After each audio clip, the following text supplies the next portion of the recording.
বিদ্যুৎটা যাওয়ার আর সময় পেল না, যেই দুপুর হয়েছে অমনি চলে গেল। এখন সারা বিকেল হাঁসফাঁস করে কাটাতে হবে। ননি, ও ননি, কোথায় গেলি? দেখে যা তো। যাই মা।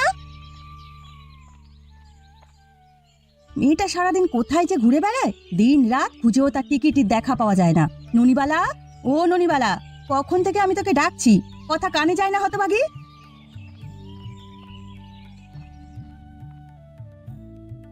কি হয়েছে মা, চেঁচাচ্ছ কেন? চেঁচাবো না? সে কখন থেকে তোকে ডেকে চলেছি। বলি, কার বাড়িতে গিয়েছিলি তুই? ও বাড়ি কাকিদের ঘরে বসে টিভি দেখছিলাম মা। ফের তুই ওখানে গিয়েছিস? তোকে আমি কতবার মানা করলাম ওখানে যেতে? আমি যেতে চাইনি মা, নীলা জোর করে নিয়ে গেছে। আমি কতবার বললাম মা দেখলে বকবে, কিন্তু আমার কথা শুনলই না। পরের মেয়ের দোষ দিবি না। তুই যে দুধে ধোয়া তুলসী পাতা না তা আমি জানি। যা, এখন আমার চোখের সামনে থেকে বিদেয় হ। কোথায় যাবো? ছাদে যা, গিয়ে জামা কাপড়গুলো নিয়ে আয়। তারপর কল ছেড়ে বালতিগুলো ভরে রাখ, তোর বাবা এসে স্নান করবে। জল রাখার কি আছে, বাবা কল ছেড়েই তো স্নান করতে পারবে। তার আগেই জমানো সব জল খরচ করে ফেলবে। জানিস তো এবারের মানুষগুলো কেমন, কিভাবে আরেকজনকে সমস্যায় ফেলতে হয় তা খুব জানে। হ্যাঁ মা, এখানকার মানুষগুলো খুব খারাপ। আমাদের আগের বাড়ির প্রতিবেশীগুলো এতটা খারাপ ছিল না। বিশেষ করে ওই ভোলার মাটা রোজ আমাদের জানলার পাশে এসে ময়লা ফেলে যায়। ওর কথা আর বলিস নি। রোজ চাল নুন তেল নিয়ে যায় এসে, আর ফেরত চাইতে গেলে মোটা চাল আর ভেজাল তেল দিয়ে দেয়। তুমি দাও কেন? না করলেই তো হয়। না করলে কি আর উপায় আছে? যেতে এসে ঝগড়া করে যাবে, আর উপরতলার সবগুলো তো একজোট। কাউকে কিছু বললে সব কটা রি করে ছুটে আসবে। আমরাও কি কম যাই নাকি মা? মা মেয়ে মিলে দেবো চুলের গোছা ছিঁড়ে। এত চুলোচুলি করতে হবে না, মান সম্মান নিয়ে বাড়িটা ছাড়তে পারলেই হলো। বাবাকে তো রোজ বলছি, আমাদের কথা শুনলে তো। ও কি করবে বল? জামাইনে পায়, এর চেয়ে ভালো বাড়িতে আর থেকে পোষাবে না। তাছাড়া তোদের দুই ভাই বোনের পড়াশোনার খরচ আছে তো, সব মিলিয়ে আজকের বাজারে চলা কঠিন হয়ে পড়েছে। ও মা, তোমার না জমানো কিছু টাকা ছিল, ওগুলো দিয়ে একটা বাড়ি কিনে নাও না। বোকামে, ও টাকা দিয়ে বাড়ি কেনা যাবে না। নিহাত অল্প টাকা কিনা রেখেছি বিপদ আপদে কাজে লাগবে বলে। এখন যা, ছাদে গিয়ে কাপড়গুলো নিয়ে আয় তো, রোদ পড়ে গেছে, তোর বাবারও আসার সময় হয়ে গেছে।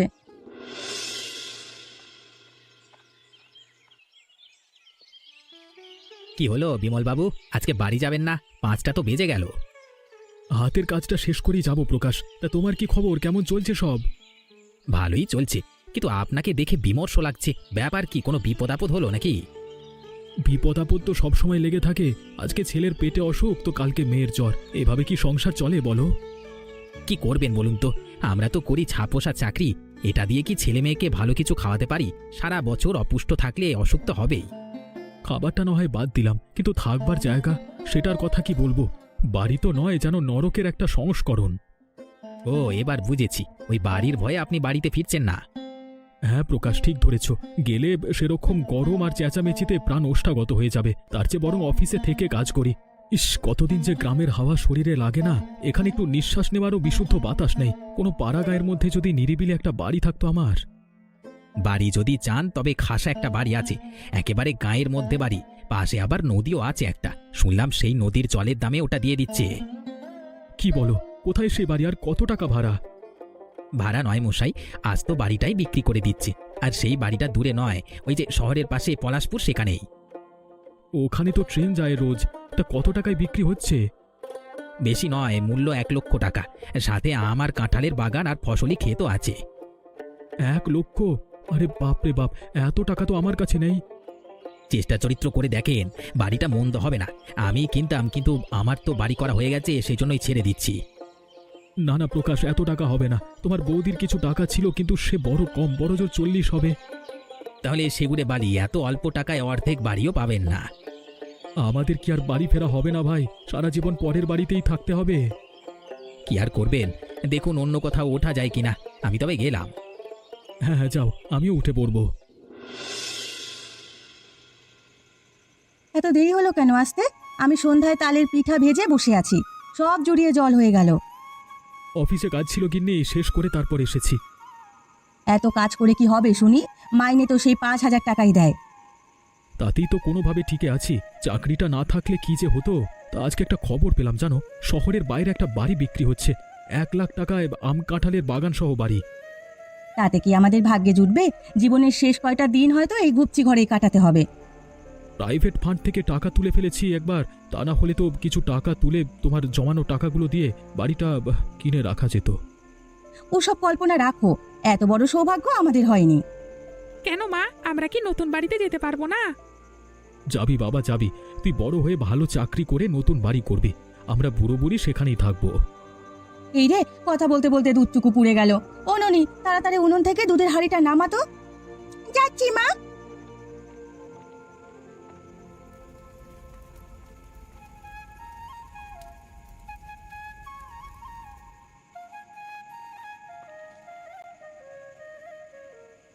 ও মা, আমার পড়া শেষ, এবার যাবো একটু টিভি দেখতে। ঠিক আছে যা, তবে 9টার মধ্যে চলে আসিস, আমার যেন যেতে না হয়। ঠিক আছে মা, আমি 9টার আগে ফিরে আসবো। ও দিদি দাঁড়াও, আমিও যাব তোমার সাথে। তাড়াতাড়ি আয়। এই রে, আজকেও যে জ্যামে পড়ে দেরি হয়ে গেল, স্যার নিশ্চয়ই চলে এসেছেন এতক্ষণে।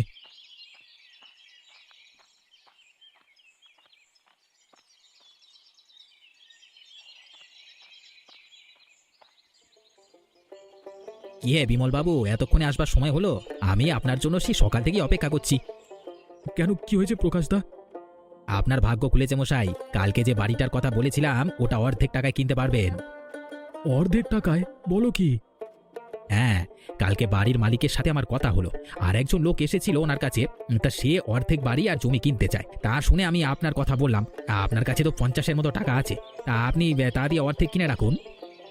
আমার কাছে 50 নেই, কিন্তু তা জোগাড় করা যাবে। তবে আগে একবার আমার গিন্নির সাথে কথা বলে দেখব, ও যদি রাজি থাকে তবে কিনে ফেলবো। বাড়িটা কিনলে আপনি জিতবেন মশাই, প্রতিবেশীটা বাঙালি নয় মানে।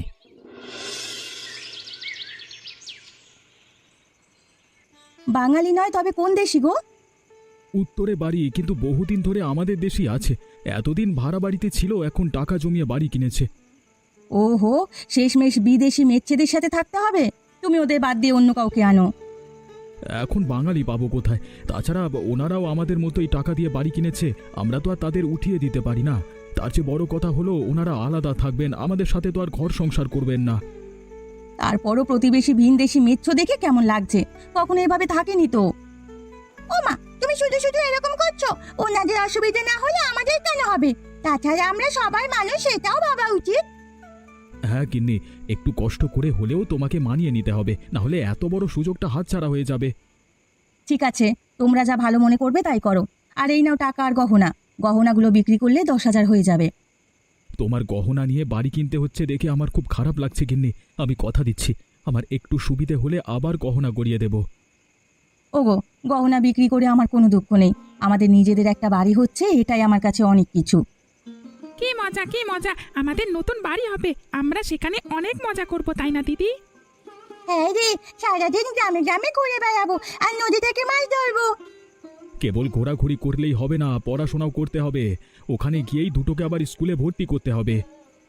সে করিও, এখন খেতে চলো, কাল আবার জমি রেজিস্ট্রি করতে যেতে হবে। চলো গিন্নি, খুব খিদে পেয়েছে।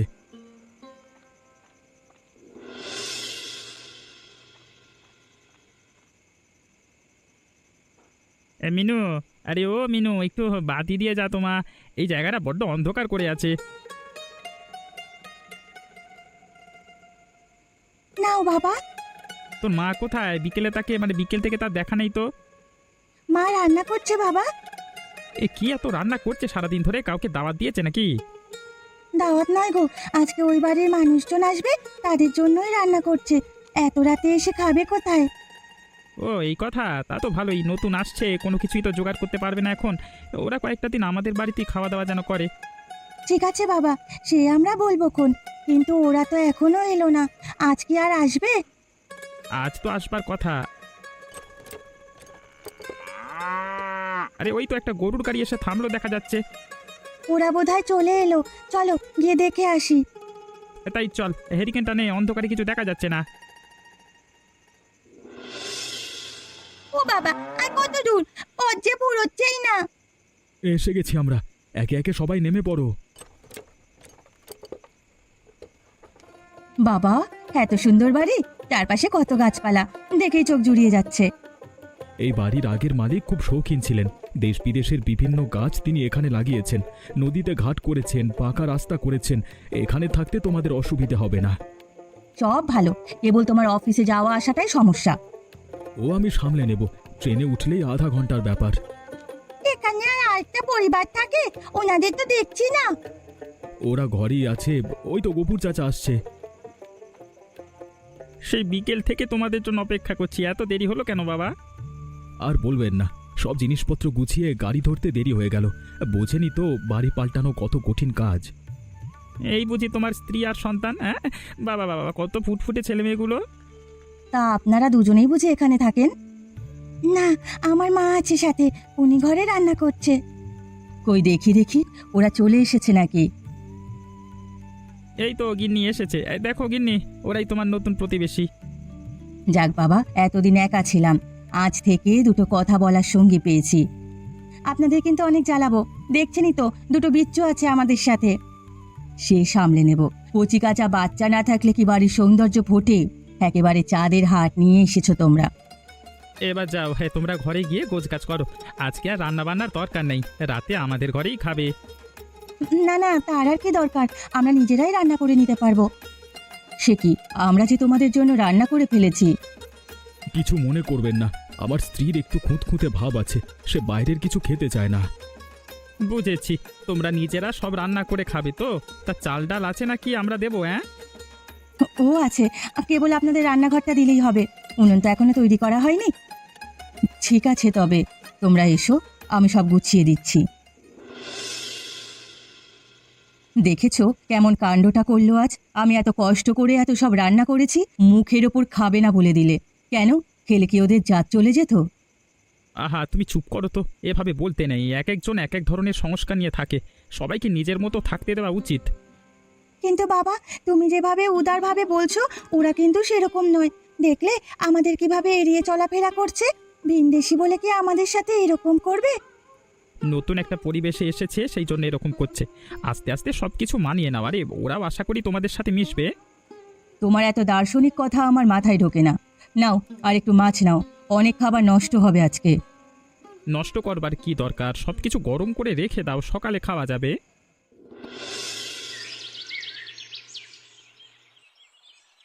গিন্নি, আরে ও গিন্নি, আমি অফিসে যাচ্ছি, নাস্তা পানি কিছু দিলে দাও।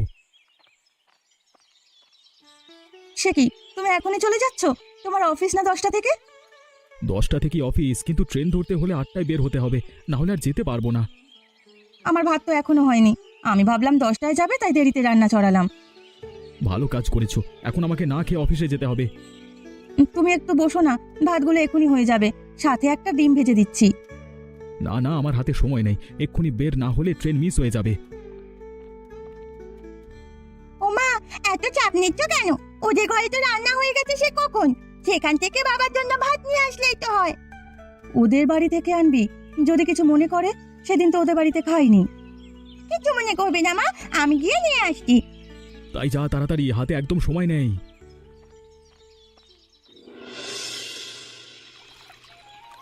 বুঝলে মিনুর মা, এইবারের আবহাওয়াটা খুব ভালো। হ্যাঁ, এরকম বৃষ্টি থাকলে ফসল ভালো হবে। ফসলের চিন্তাই করছো তুমি, ওদিকে যে নদীর জল বেড়ে গেছে তার চিন্তা নেই। জল আর বাড়বে না, এই নদীতে কখনো বন্যা হয়নি। বন্যা হলে অনেক মজা হবে, তাই না দাদা ভাই?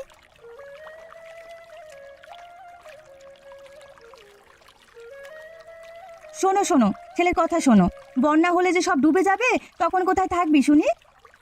মা, বাবলুকে নিয়ে যাও, কখন থেকে কথা বলে কান খেয়ে ফেলছে। এখানে থাকছে থাক না রে বাবা, গেলেই তো আবার রোদে ছোটাছুটি করতে হবে।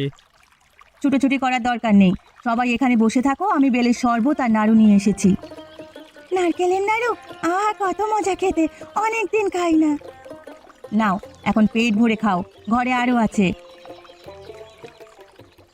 বাহ, কি মজা হয়েছে খেতে! হ্যাঁ, একেবারে অমৃত, মুখে দিলেই মিলিয়ে যাচ্ছে। আর কয়েকটা দেবো আপনাকে? দাও মা দাও, তুমি আছো বলে এটা ওটা খেতে পাচ্ছি। হ্যাঁ গো বৌমা, ভাদ্র মাস তো চলে এসেছে, এবার তালের পিঠে খাওয়া হয়নি। তালের পিঠে খেতে চান? তাহলে কালই বানিয়ে ফেলি।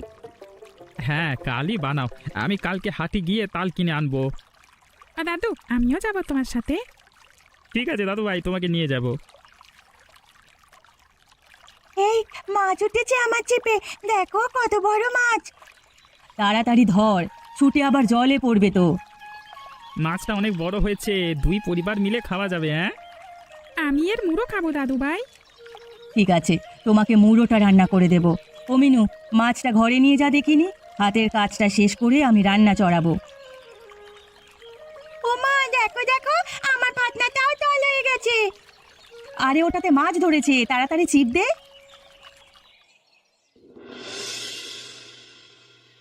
বউ, ও বউ, কোথায় গেলে? তাড়াতাড়ি এসো, পিঠা বানাতে বসতে হবে যে। হ্যাঁ হ্যাঁ, আমি সব আয়োজন করে রেখেছি, চলুন শুরু করে দেই। আজ কি কি পিঠে বানাবে গো? আজ তালের পাটিসাপটা, পুলি পিঠা, ভাপা পিঠা, তেলে ভাজা ও পাকন পিঠা বানাবো। কিন্তু তাল তো এখনো আনাই হয়নি, পিঠে বানাবে কি করে? উনি হাটে গেছেন, তাল নিয়ে চলে আসবে। ওই তো ওরা এলো বলে। মা, ও মা, দেখো দাদু ভাই আমাকে তাল পাতার বাঁশি কিনে দিয়েছে। ধারি ছেলে কোথাকার, আরেকজনের ঘাড়ে চেপে আছিস, নাম এখনই নাম। আহ বৌমা, ওকে বকো না তো। ও কাঁধে উঠতে চাইছিল না, হাঁটতে কষ্ট হচ্ছে দেখে আমিই তুলে নিলাম। নাও নাও, তোমাদের তাল নিয়ে এসেছি, এবার মনের খুশিতে পিঠে বানাও, যাও। দাও তো, তাড়াতাড়ি তালগুলো দাও, আর তোমরা গিয়ে গোসল করে এসো, আমরা পিঠা বানানো শুরু করি। হ্যাঁ হ্যাঁ, আর সময় নষ্ট না করে শুরু করে দেই। আপনি ডো বানান, আমি তাল থেকে রস বের করছি। নাও, পেট ভরে খাও, আজকে অনেক পিঠে বানিয়েছি। একাই বানালে এত সব? না না, ও বাড়ির কাকিমা আর আমি বানালাম, মেয়েরাও সাথে ছিল। বাবা বাবা, এই কদিনে দেখছি খুব মিলে গেছো। হ্যাঁ গো, ওরা খুব ভালো মানুষ, আমাকে নিজের মেয়ের মতোই দেখে। এরকম একজন প্রতিবেশী পাওয়া ভাগ্যের ব্যাপার। বলেছিলাম না ওদের সাথে কদিনের মধ্যে মিশে যাবে। আচ্ছা কিন্তু আমি শহরে চলে গেলে তোমরা এখানে থাকতে পারবে? শহরে যাবে কেন আবার? এত সুন্দর বাড়ি রেখে কে যায় শহরে? আমার যাওয়া আসা করতে কষ্ট হয়ে যাচ্ছে গো, আর দেরিতে যাওয়ায় চাকরিটাও চলে গেছে। প্রকাশ অবশ্য বলেছে অন্য জায়গায় চাকরির জোগাড় করে দেবে, কিন্তু সেজন্য শহরে গিয়ে থাকতে হবে। এখন তুমি শহরে গেলে দু জায়গায় খরচ কিভাবে চালাবে? তাছাড়া তোমাকে ছাড়া ছেলে মেয়েগুলোকে আমি সামলাতে পারবো না। আবারও কি যেতে ইচ্ছে করছে? কি যে করি এখন, মাথায় কিচ্ছু ঢুকছে না। আচ্ছা, ও বাড়ির চাচার সাথে এ নিয়ে কথা বললে কেমন হয়? উনি সৎ পরামর্শ দিতে পারবে। ভালো বলেছো গিন্নি, চলো গিয়ে ওনাকে এ ব্যাপারে বলি, উনি ভালো বুদ্ধি দিতে পারবেন। বুঝলাম তোমার সমস্যা। নতুন চাকরি নিয়ে যে টাকা পাবে তা নিজের খরচই চলে যাবে, সংসারে কিছু দিতে পারবে না। সেই জন্য আপনার পরামর্শ নিতে এসেছি। আমার পরামর্শ চাও তো আমি বলবো কৃষিকাজ করো, তাহলে সকল সমস্যার সমাধান হয়ে যাবে, ভাগ্য ফিরবে। কৃষিকাজ? সে আমি পারবো করতে? কেন পারবে না, আমি সব শিখিয়ে দেব। আরে তোমার তো কিছু জমি জমা আছে, আমার থেকেও কিছু নিয়ে চাষবাস করো। কয়েক বছর কৃষিকাজ করে টাকা জমিয়ে তারপর ব্যবসা দাও, দেখবে সব অভাব দূর হয়ে যাবে। বুদ্ধিটা মন্দ নয়, আমার মনে হয় তুমি কৃষিকাজ করলে ভালো করতে পারবে, আর এখানেও থাকতে পারবে। ঠিক আছে, তোমরা যখন বলছো আমি কৃষিকাজই করব। গিন্নি, আরে ও গিন্নি, আমি হাটে যাচ্ছি, ফিরতে দেরি হবে। সে কি, আজকে হাটে কেন? মনে নেই তোমার? আজকে আমার নতুন দোকানে জিনিস তুলবো, শহর থেকে সব মালামাল চলে এসেছে। ও হ্যাঁ, তা ও বাড়ির চাচা কোথায়? তাকেও নিয়ে যাও, তার বুদ্ধিতেই তো তোমার এত উন্নতি হয়েছে। তাকে অবশ্যই নিয়ে যাব, তিনি ছিলেন বলেই তো 1 বছরে কৃষিকাজ করে এই ব্যবসাটা দাঁড় করাতে পেরেছি। এমন প্রতিবেশী পাওয়া ভাগ্যের বিষয়, বুঝলে গিন্নি? হ্যাঁ গো, এই কদিনে ওরা আমাদের পরিবারের অংশ হয়ে গেছে। বাড়ি থেকে কোথাও গেলে এই বাড়ি আর ওনাদের জন্য পেট পড়ে। এতটা মায়া মমতায় জড়িয়ে যাব কখনো ভাবিনি। শুরুতে তো ওনার সাথে এ বাড়িতে উঠবে না বলেছিলে, এখন দেখেছো ওনারাই আমাদের সবচেয়ে আপন হয়ে গেছে। হ্যাঁ গো, ঠিকই বলেছো, কে কখন যে আপন হয়ে যায় তা বলা যায় না। কাছের মানুষও অনেক সময় দূরে সরে যায়, আর দূরের মানুষও আপন হয়ে ওঠে। একদম ঠিক বলেছো। এখন আমি তবে গেলাম। এমনই মজার মজার গল্প দেখতে আপনারা আমাদের চ্যানেলটিকে অবশ্যই সাবস্ক্রাইব করবেন, কেমন?